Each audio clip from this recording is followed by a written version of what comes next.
Well, good afternoon. That was a bit of a struggle to go live there.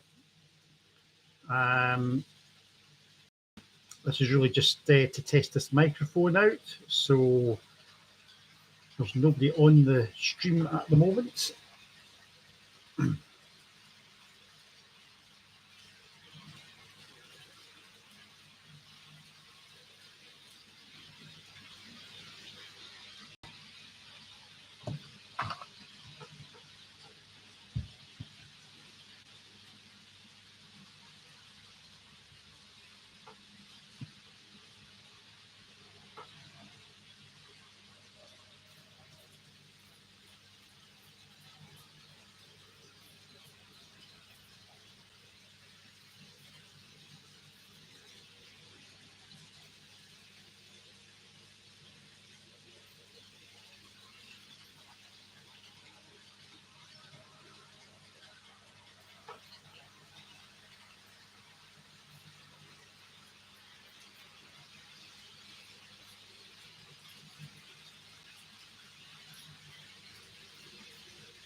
I'm not sure whether I may have confused some of you with when the stream was going to take place, because it did originally say 3 o'clock, but that was YouTube deciding to change the time from 4 o'clock.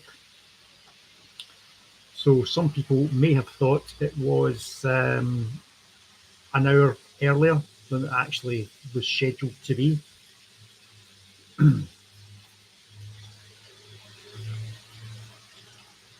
But at the moment, we do have 3 trains running.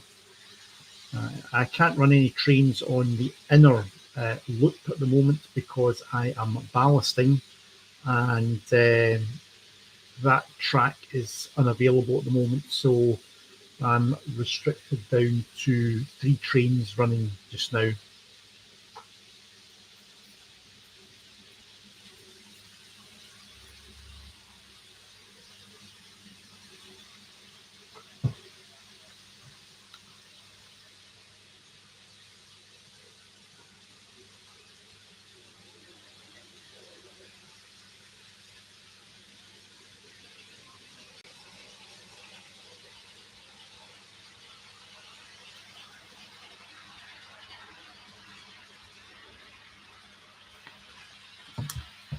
Hello, VSC.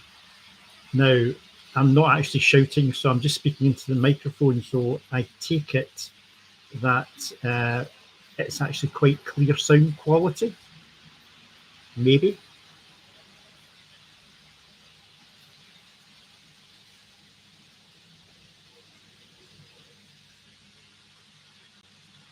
Yeah. Okay. Thank you very much for that. Hello, Anthony. Good afternoon. I'm testing out a new microphone because I've noticed that the sound quality on my other videos, live streams, is exceptionally poor, because I'm obviously sitting at a desk and the microphone on the actual webcam is a bit away from me. So I have invested in a microphone. So hopefully you can hear me without me having to actually shout or raise my voice.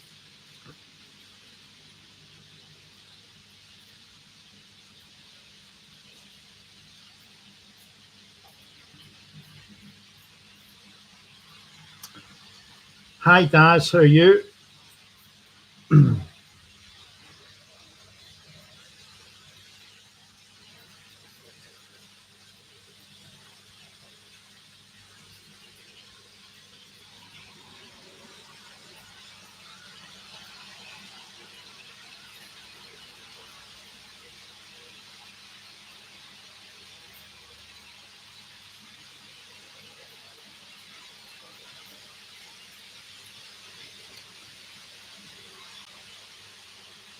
So Daz, how's your layout progressing? What are you up to?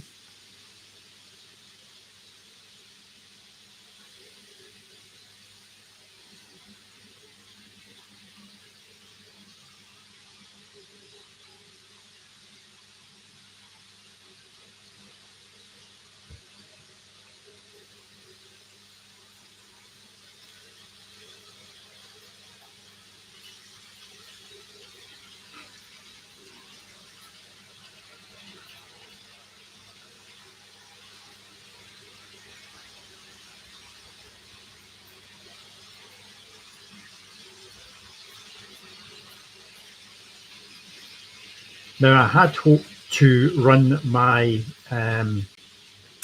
HST, the Flying Banana, but for some reason it will not go up the helix. I'm not really sure why it's not going up the helix.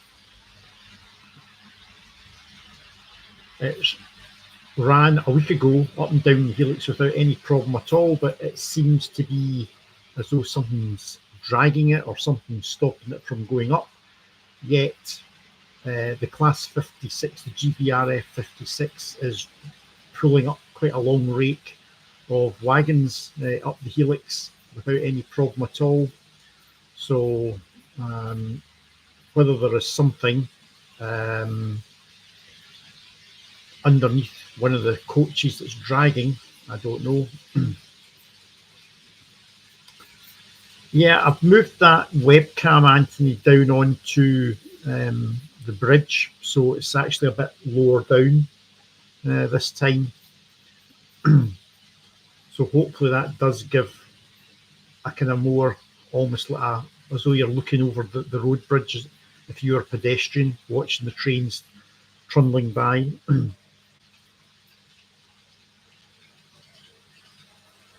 Okay, Daz, no problem. If I'm still on, you're more than welcome to join me back again in this live stream. It's a short live stream. It's really just to test the camera. Yes, Stephen, a slipping banana. It does. And also, I've just noticed that I have got a slightly errant point, which is sometimes not playing ball. Hence the reason that Class 56 is stopping occasionally. As I say, this stream is really just to test the microphone that I purchased a couple of days ago, because I didn't, when I listened back to a couple of my live streams I did the other week, the sound quality was really actually pretty woeful, because the microphone is obviously on the webcam, which is a little bit away from where I'm actually sitting. So I've tried to see whether this microphone will actually give me a kind of better quality audio. And now, if you just bear with me, I'm going to have to go and have a look at the errant point to make sure that train actually runs and doesn't keep stopping and stuttering.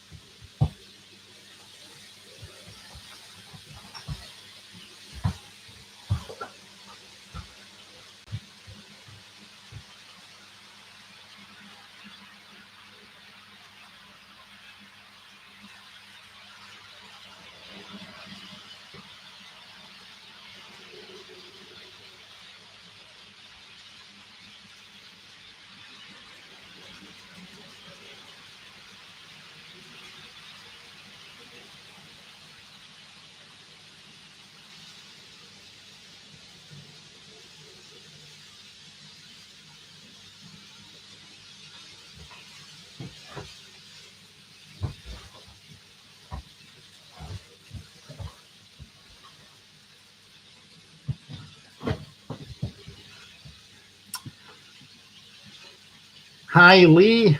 Welcome along. Thanks, Stephen. I'll obviously play a bit of this live stream back to see whether or not the audio's much better, but hopefully I'm not having to kind of raise my voice so that the microphone and the webcam can actually pick me up. It does pick me up, but the sound audio was kind of quite tinny, so hopefully this is a little bit better. And hopefully that engineering train that's just rumbling past there won't now stutter as it's going over the point, as I've given the point a little bit of attention. So all these little jobs keep this hobby so interesting.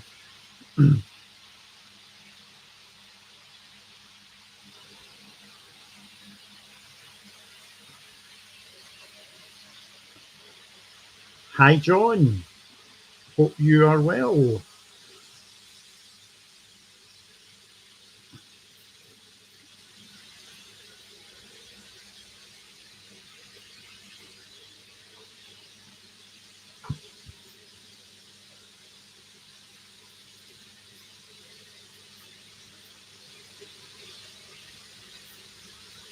Now, the one thing that I could ask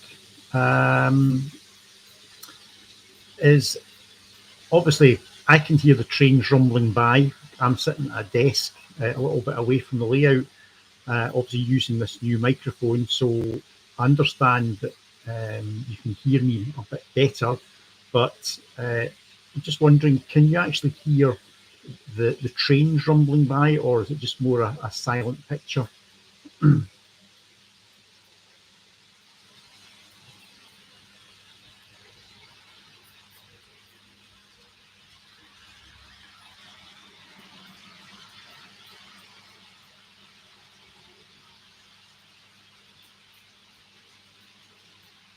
Oh, so you can hear both. Oh, that's good. You can actually hear the trains rumbling by. Hi, John Renforth. Many thanks for joining.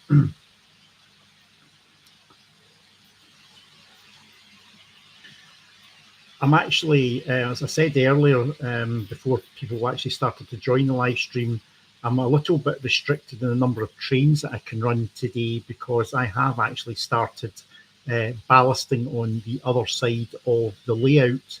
So the middle track, if you like, the middle circuit has currently had some glue dropped on it to fix the ballast.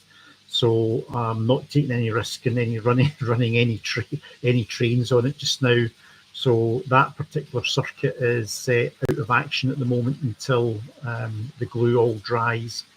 And of course, once we have the glue's all dried, then I can start the fun part of the scenics. Hi, Anthony, Binnelport Junction. Thanks for coming back again. As I say, you actually did join a wee back at 3 o'clock because when I set this up, I very carefully selected 4 o'clock to go live and clicked the button, and it came up on my phone that I was going live at 3 o'clock. So for whatever reason, YouTube did the usual thing of deciding to change the time. And it took me a while to work out how to get rid of the 3 o'clock video and actually put on another note to say I was going live at 4 o'clock. All good fun. Every day's a learning day.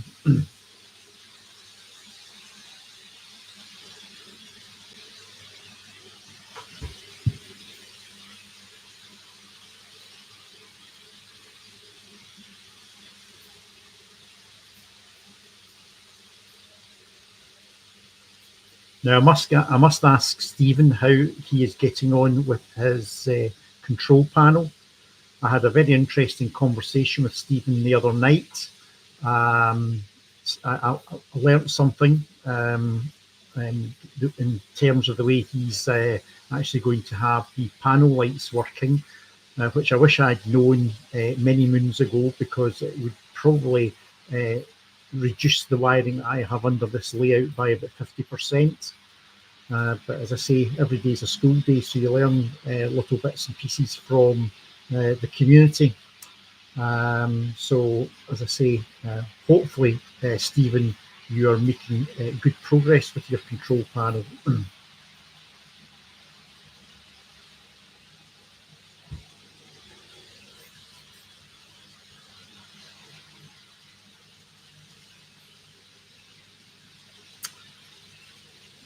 There is only one DAPL 66, John.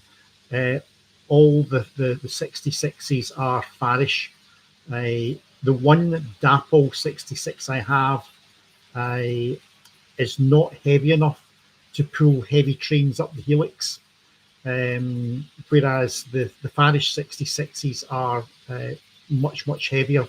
I think the Farish 66s weigh in at something like 97 grams, whereas the DAPL 66s are only something like 87 grams. in weight. So they will pull trains up the helix, but they'll only pull really short trains up. The Revolution, that's a Revolution Class 59 that's pulling the Foster Yeoman wagons. They come in at a stonking 106 grams weight, so there's no problem at all for them pulling stuff up the helix. And I'm assuming that when the 66s come out, the Revolution 66s, which should be any time now, I'm assuming they will be exactly the same weight as the 59s.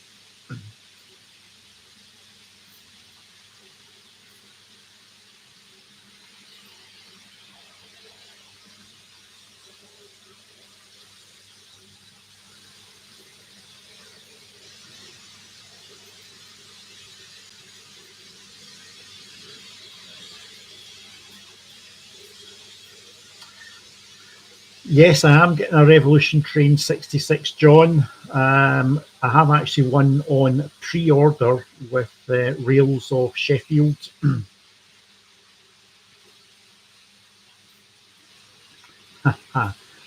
You're working the fourth revision of the control panel since the video on Friday. Yeah, I am absolutely certain that when we see your next video, Stephen, that you'll have probably the control panel may not be finished, but it will probably be looking in a pretty good state. I'm just wondering how big you're going to have to make the control panel to take account of those Heathcote electronic bits of gizmo that will control the momentary switches that will obviously switch your lights depending on the way the point is sat. Because I think you've got about 7 of them, I think it is. So I suppose right enough you could actually fit these outside. Maybe not to take up so much room. I don't know, but I'm sure you will work it out, Stephen. I'm get 100% confident you'll have it all worked out. Yeah, John, that's it. A lot of tea drinking or a coffee drinking, trying to work out these puzzles to get things working. Hi, Nat. Good to have you along this afternoon. And John's Travels, hello. Thanks for joining this relatively short live stream just to test out this microphone.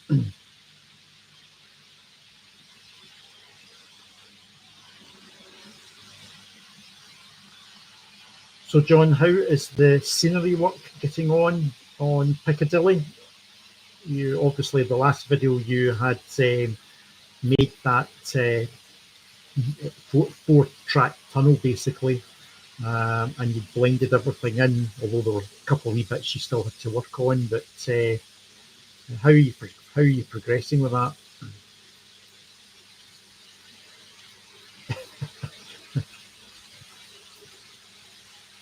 Yeah, you're low in milk, so you've asked a delivery later tonight, John. That's bad planning, John.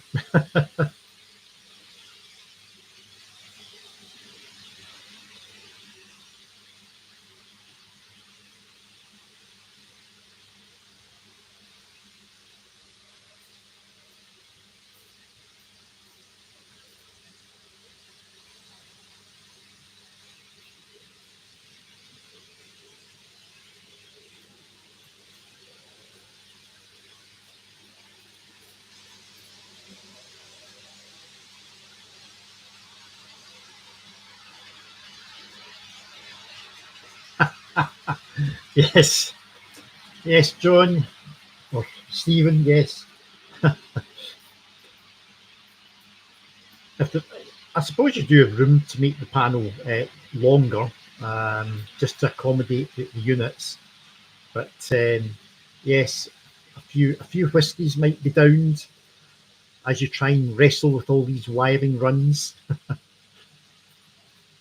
Just so long as when you disconnect stuff, you just remember to label things, because it's always easy to disconnect something and say, "Oh, I'll remember where that wire goes, and then 3 days later you're thinking, I wish I'd labelled it because I can't remember where that wire runs, and you then have to go underneath the baseboard and follow the wiring runs.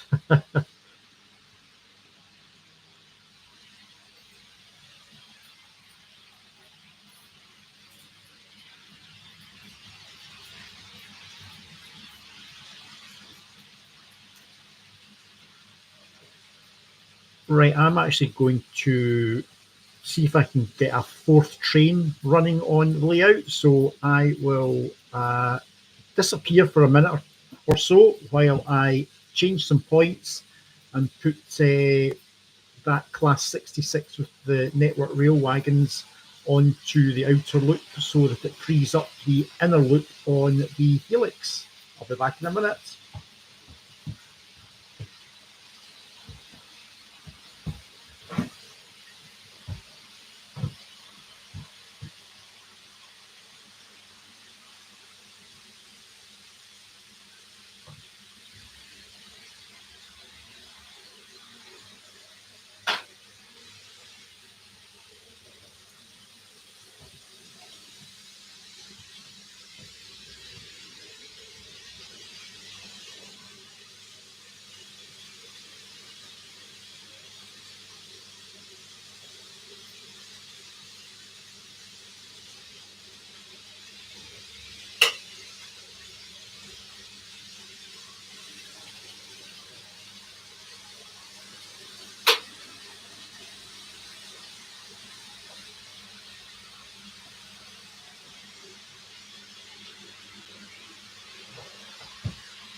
Okay, that's me back. So I have switched that class 66 into the outer loop in the original layout, and I have set off the class 158 in ScotRail livery up the helix going the opposite direction.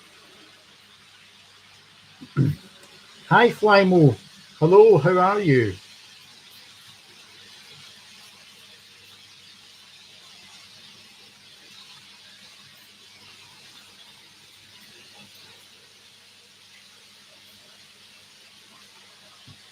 I don't know if anybody else has a Farish class 158, but it must be one of the slowest runners that I have ever purchased. It's been running, and it's one of these sort of annoying models that the longer you run it, the faster it actually goes. So at the moment, it's making its way very slowly up the helix. And when I say slow, it's really, really slow. But it will probably actually get faster the longer it actually does run.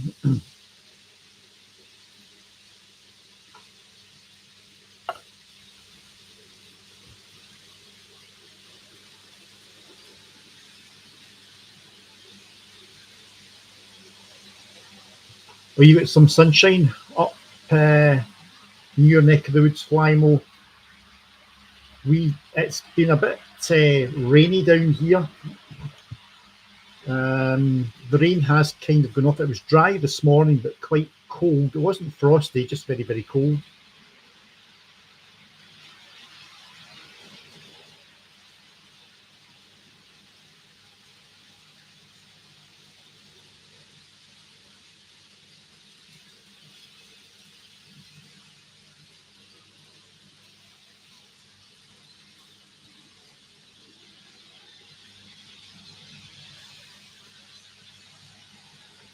I will say I do like those Foster Yeoman wagons. Those are dapple wagons. They are really, really heavy.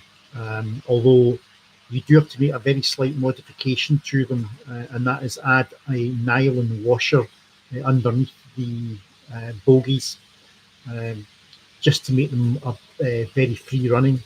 If you don't add the free nylon washer, they tend to be a bit sticky.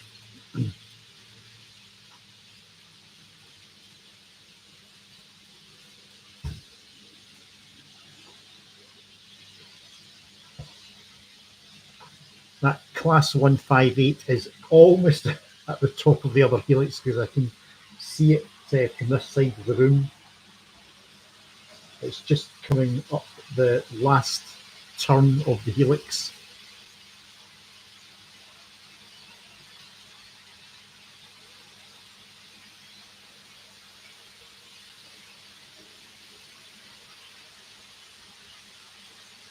And it has now actually come out onto the actual scenic section. And you should hopefully see it in a couple of seconds. And indeed, there it goes. Now, believe it or not, that is actually running at full power, which I would have thought if I had it at full power, it would actually be running far, far too fast.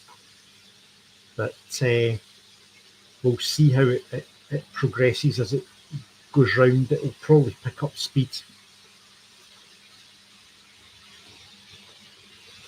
It runs absolutely fine, but it just doesn't appear to have a huge amount of top speed on it, which, given the fact they are supposed to be quite sprightly pieces of rolling stock, I would have thought it would have gone a little bit faster, but who knows?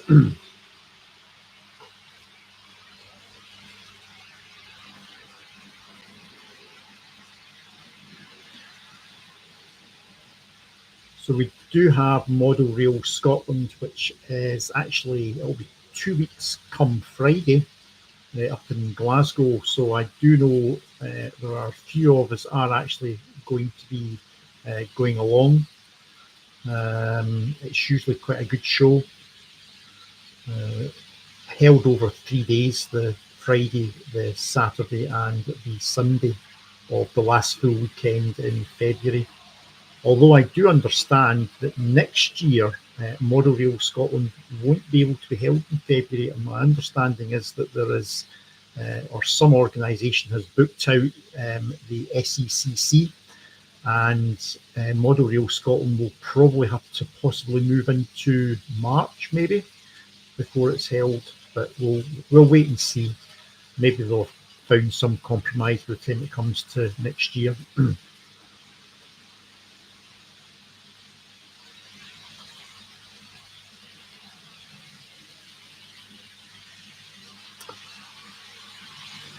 Yeah, Nat, that's right.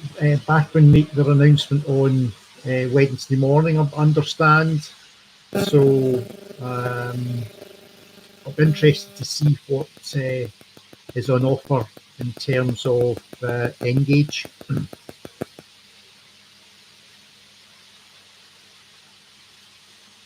Is there anything you yourself, Nat, would be hoping that might be announced on Wednesday?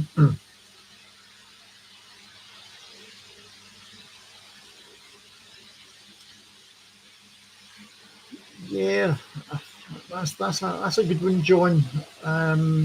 Northern Ireland does seem to get kind of missed off in the great scheme of things. So that might be be a bit of a long shot, but never say never. Hi, Gary. Welcome along, Settle Carlisle 68.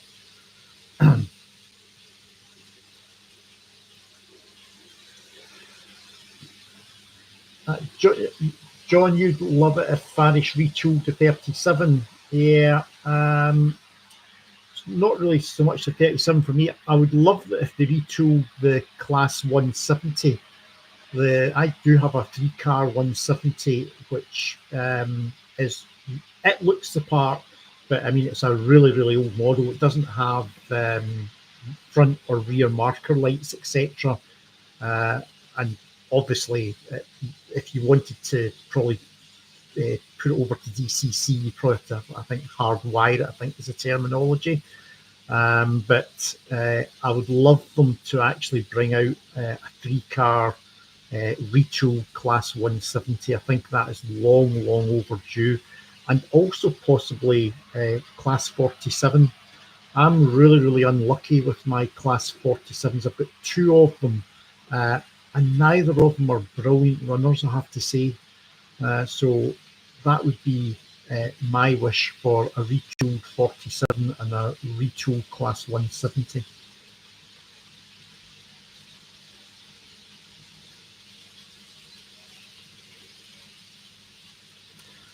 Ah, that's interesting, John. So you think Revolutions are doing it? That might be. If they do it, it'll probably be. It'll be a very, very highly detailed model, that's for sure.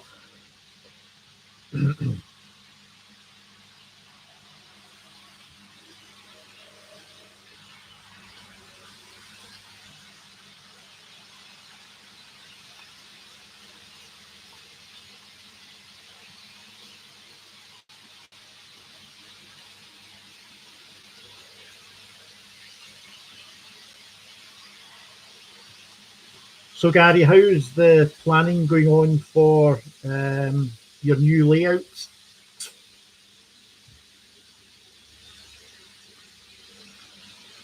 I'll be really interested to see how you actually build these baseboards around the room that you're actually in.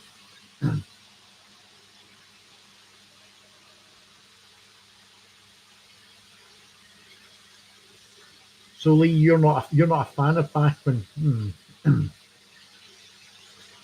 I think it's like all these manufacturers, they'll always produce, there'll be some models that they can produce which are really, really good. Everybody says they're good runners, and there's other models that they produce which, for whatever reason or not, they're kind of relatively poor, or not poor, but they're not the best of runners, or you need to sort of tweak them and fiddle about with them quite a bit. But we'll wait and see. We'll wait and see.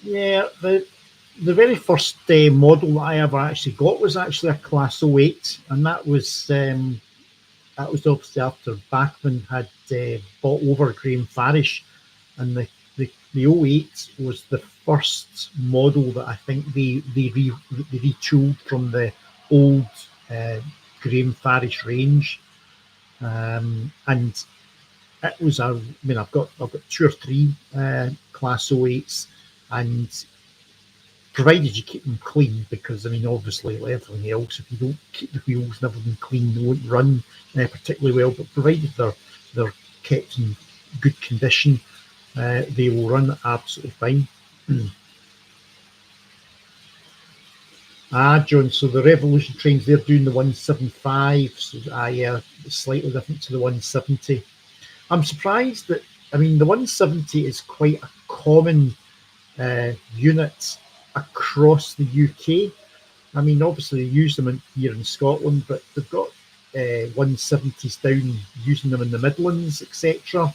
So it's not as though it's a class of train that you'd say, well, unless you're modelling maybe in Scotland or whatever, there's no call for it. It does actually. it has travelled a fair bit over the country.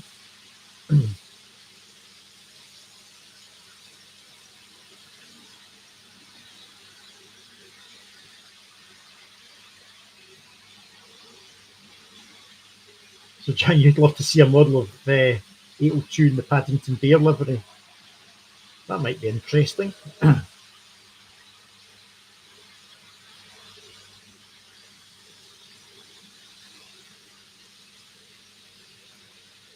Yeah, that's a possibility, John.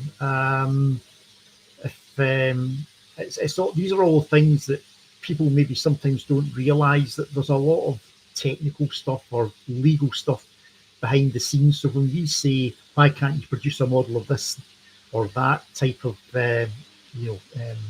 class of locomotive, it's maybe sometimes not just quite as simple as we modelers sometimes would like to believe.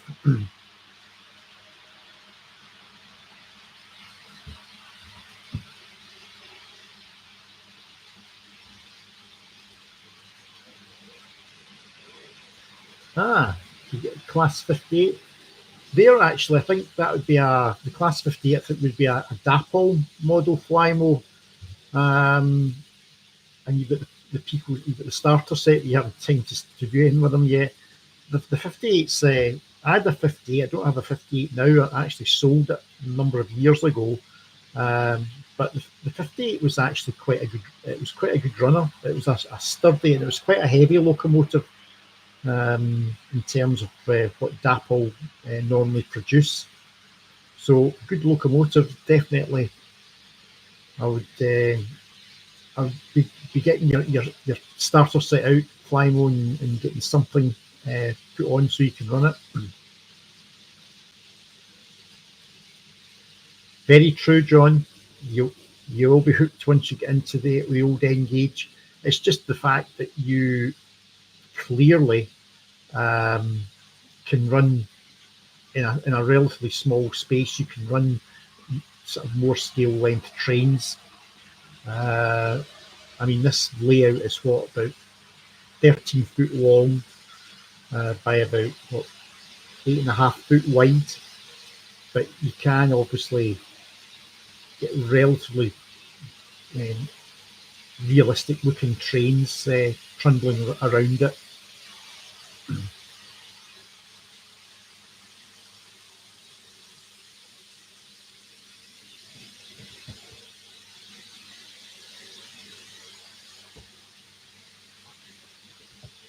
I thought I'd lost my class 158, but it's actually just coming along.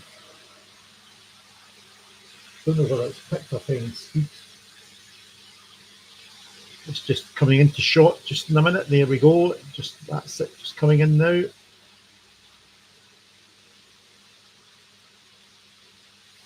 Lovely model.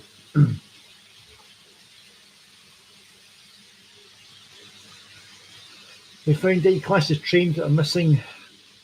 Oh, there's probably quite a few classes, John. There's quite a few of the EMUs, the class 385s, etc. 318s, 314s, although I think Revolution are doing, it's either the 314 or 318. So there are quite a few of these units. But again, it's really down to if they only run in Scotland. They're, at the end of the day, the manufacturer is there to make money. And if they have a unit that is maybe only going to run one part of the country, then the chances of them doing it's probably quite slim. Who's going to Monorail Scotland? Yeah, I'm going on the Friday, Gary. I know Stephen's going on the Friday. And I understand Nat might be coming on the Friday as well. So there are quite a few. Are you thinking of coming up to Monorail Scotland, Gary?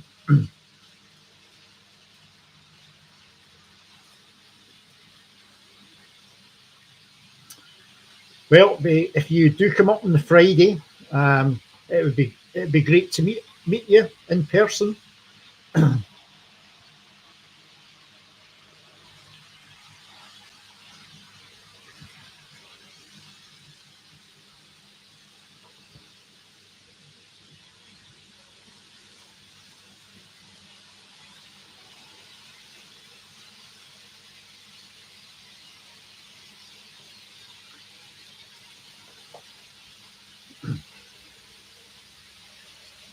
I must have these trains running at a reasonable speed in that the last couple of times I've done a live stream to try and get two trains, let alone three trains, actually appearing all at one time was nigh impossible.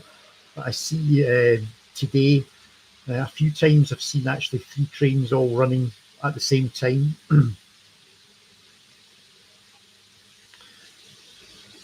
Yeah, Gary, let us know if you are able to come up tomorrow, Rail Scotland, on the Friday, because I say there are a number of us are there, um, and it is a good show. I mean, there's plenty of layouts and there's plenty of trade stands.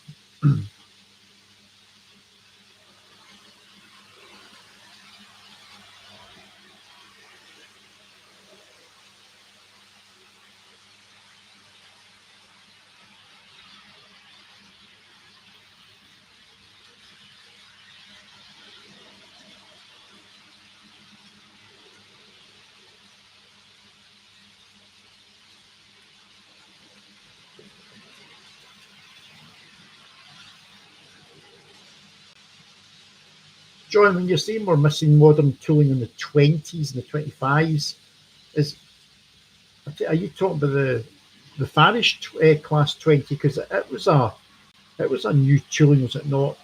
Well, maybe about 5-6 years ago.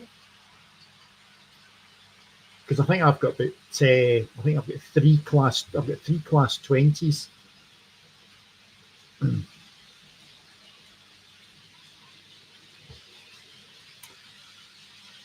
I have got two class 60s, Gary. Now, I have one which was probably the old tooling, and then I think Farish retooled that. And it's a bit like the class 158. The new tooling version runs exceptionally slowly, whereas the older version basically runs like a two bob rocket round the layout. And I have sent it back to Farish because I said I didn't think it was running properly. And all I got back from Farish was that the gearing had been changed because it's a heavy freight locomotive. It's not designed for high speed, and that basically I didn't know what I was talking about. But the funny thing is, I've seen other people with class 60s, and it's obviously the new tooling, and they seem to run far faster on the YouTube videos than my class 60 does. So I don't know whether or not I'm just been unlucky and have got a slightly duff motor in mine. I really don't know.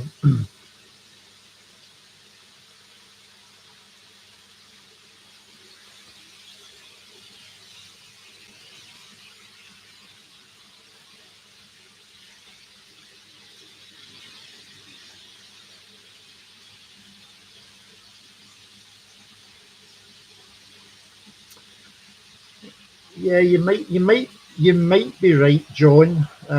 It could be that it is. I mean, I would.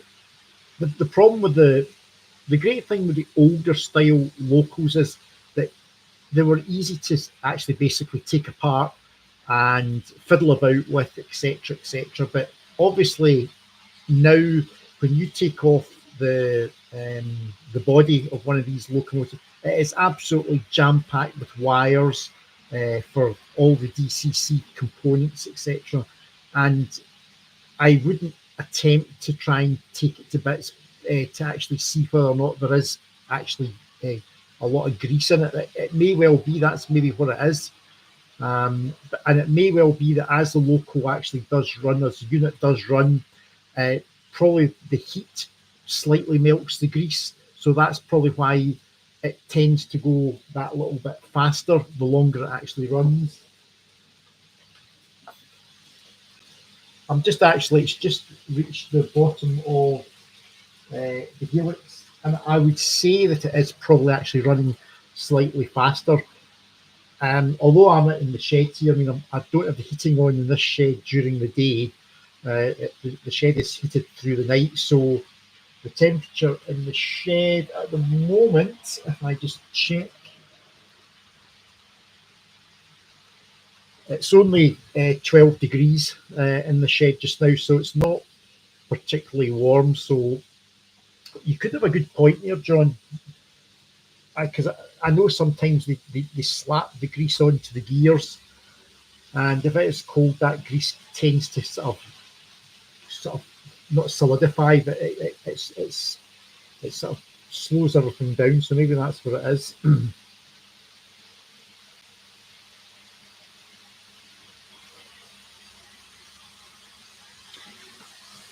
Yeah, Gary.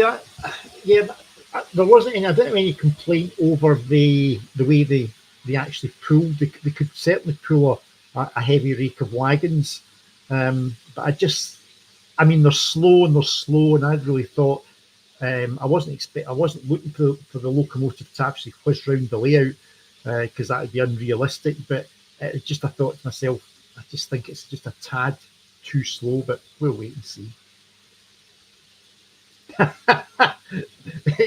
Yes, Stephen, that's it. Taps off. Yes.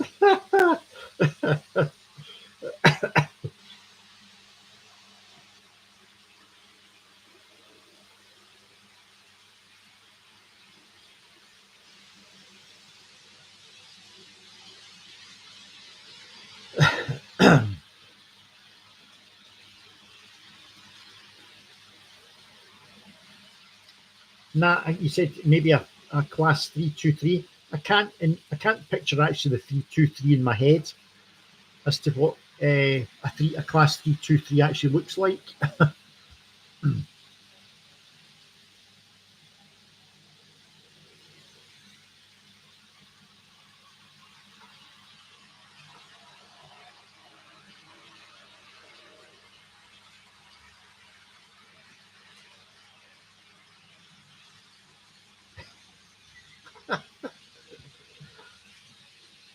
Yes, well, there is a certain friend of ours, Stephen, who resides down in Somerset, who is constantly at war with YouTube. I think he's actually given up on YouTube. He's moved over to a different platform.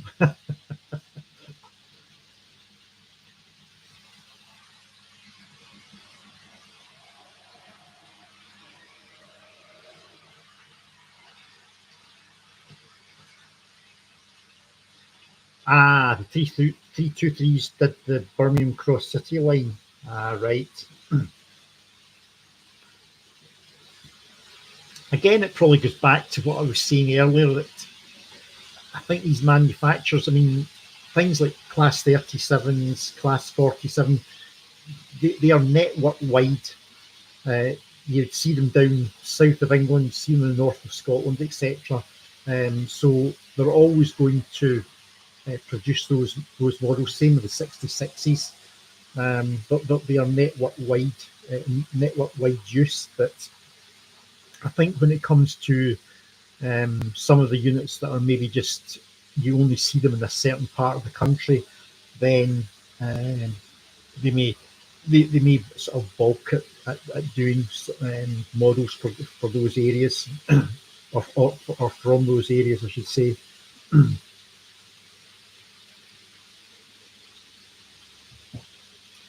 All right, you've sent me a picture, John.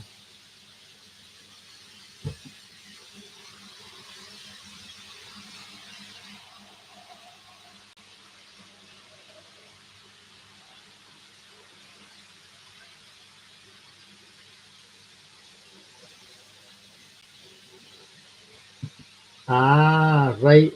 I've got you now. I've got you now. Now I know. Thanks for that, John. Now I can see what it is.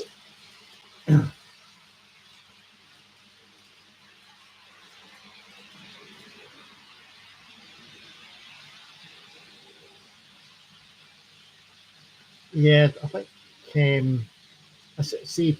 I mean, I do sometimes. You drop in on some of these other live streams, and people are bemoaning that the manufacturer are not doing this, they're not doing that. But at the end of the day, it's a business they're running, and no manufacturer is going to run a business to make a loss. They're obviously trying to make a profit. And at the end of the day, they are going to produce models which they think are going to sell. They're going to look at a model and think, do we have a model that has got a wide appeal?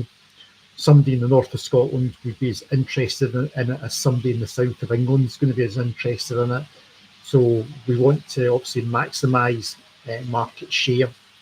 And they may leave it to the smaller, more niche manufacturers to who I suppose you could almost say that's like Revolution, because Revolution, I suppose, have brought out some models which are probably sort of the bigger manufacturers, maybe Dapple and Farish might not touch, but who knows?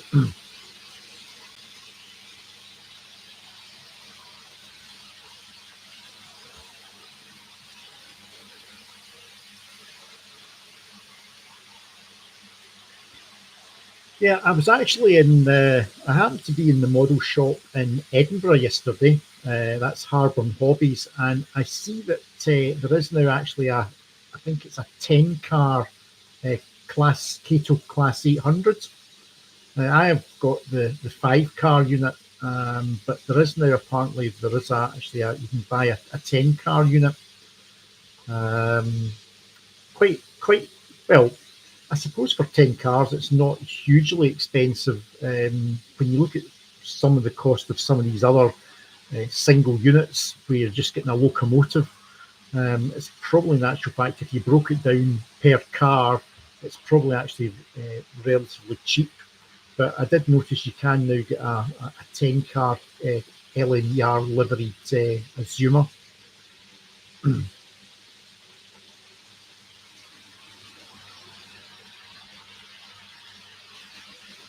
The Revolution train, the Class 66s, the N Gauge Gary Class 66s, I believe they are imminent. The last time I looked, they were talking about February, March, and I'm just actually wondering whether at Model Rail Scotland they might have some of their 66s, because that's what happened last year. The 59s, they actually literally had just got them, and they had obviously gone around some of the traders who had obviously ordered them, and they'd actually just handed them their supply of Class 59s. And that's when I actually bought that Class 59 that's running around. That's when it was bought. It was bought at Model Rail Scotland last year. So I'm hoping the 66s are imminent in terms of when they're going to appear.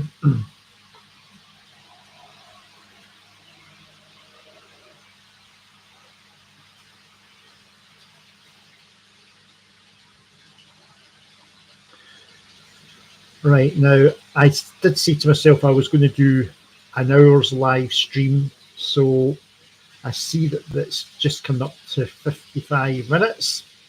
So what I'm going to do is I'm actually going to bring the live stream to an end, and I hope you have enjoyed seeing these trains trundling around the layout, and hopefully I will get an actual layout update out. There's not a huge amount of stuff to actually really show. That's why I've been doing more live streams rather than the actual layout updates, because I've been painting track, I've been ballasting, gluing, which I've shown before, and it's really not great content to actually be showing on an update video. I'll make mention of it, obviously, but it's really to start. Obviously, once the ballast's in, is to start obviously getting in. There's going to be some rock faces. I have decided I'm going to carry on the rock face that runs up to the bridge, the road bridge. I'm going to carry that around the other side, around the curve. So I will have to get my Woodland Scenics rock kit out and the plaster and start manufacturing the rocks.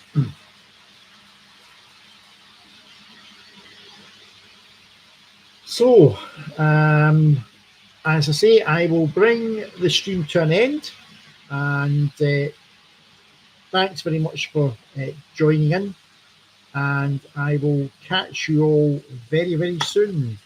Thanks and bye.